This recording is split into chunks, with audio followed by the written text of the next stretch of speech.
నిర్గమకాండం 1వ అధ్యాయం. ఐగుప్తులోనికి యాకోబుతో వచ్చిన ఇశ్రాయేలు పేరులు ఏవనగా రూబేను, షిమ్యోను, లేవి, యూదా, ఇస్సాకారు, జెబూలూను, బెన్యామీను, దాను, నప్తాలి, గాదు, ఆషేరు.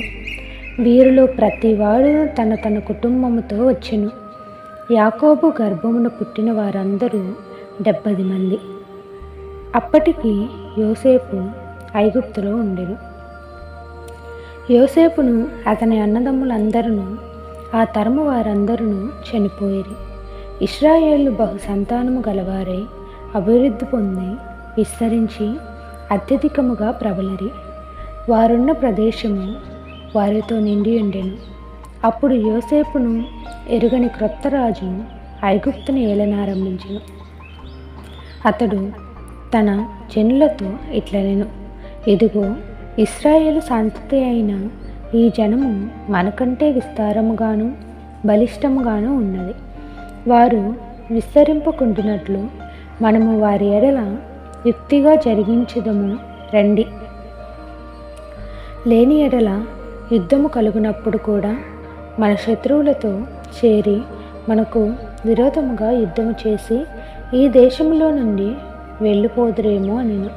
కాబట్టి వారి మీద పెట్టిన భారములలో వారిని శ్రమ పెట్టుటకు పెట్టి పనులు చేయించు అధికారులను వారి మీద నియమింపగా వారు ఫరో కొరకు ధాన్యాదులను నిలువ చేయు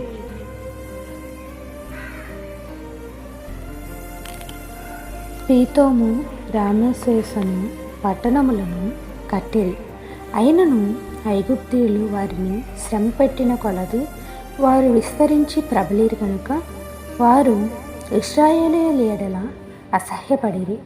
ఇశ్రాయేలీయుల చేత ఐగుప్తీయులు కఠినముగా సేవ చేయించుకునేరు. వారు ఇశ్రాయేలీయుల చేత చేయించుకునే ప్రతి పనియు కఠినముగా ఉండెను. వారు జిగటమంటి పనిలోను, ఇటుకల పనిలోను, పొలములో చేయు ప్రతి పనిలోను కఠిన సేవ చేయించి వారి ప్రాణములను విసిగించిరి.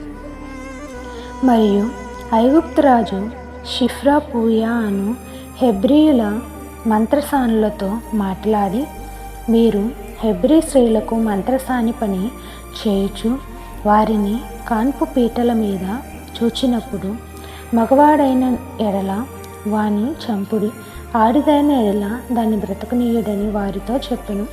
అయితే ఆ మంత్రసానులు దేవునికి భయపడి ఐగుప్తురాజు తమకు ఆజ్ఞాపించినట్లు చేయక మగపిల్లలను బ్రతకనీయగా ఐగుప్తురాజు ఆ మంత్రసానులను పిలిపించి, మీరెందుకు మగ పిల్లలను బ్రతకనిచ్చితిరి? ఈ పని ఏల చేసితిరి అని అడిగెను. అందుకు ఆ మంత్రసానులు, హెబ్రీ స్త్రీలు ఐగుప్తు స్త్రీల వంటి వారు కారు, వారు చురుకైన వారు. మంత్రసాని వారి వద్దకు వెళ్ళక మునిపే వారు ప్రసవించి ఉందరని ఫరోతో చెప్పిరి. దేవుడు ఆ మంత్రసానులకు మేలు చేసెను. ఆ జనము విస్తరించి మిక్కిలి ప్రబలెను. ఆ మంత్రసానులు దేవునికి భయపడినందున ఆయన వారికి వంశాభివృద్ధి కలుగచేసెను. అయితే ఫరో, హెబ్రీయులలో పుట్టిన ప్రతి కుమారుని నదిలో పరవేయుడి, ప్రతి కుమార్తెను బ్రతుకనీయుడి అని తన జనులందరికీ ఆజ్ఞాపించెను.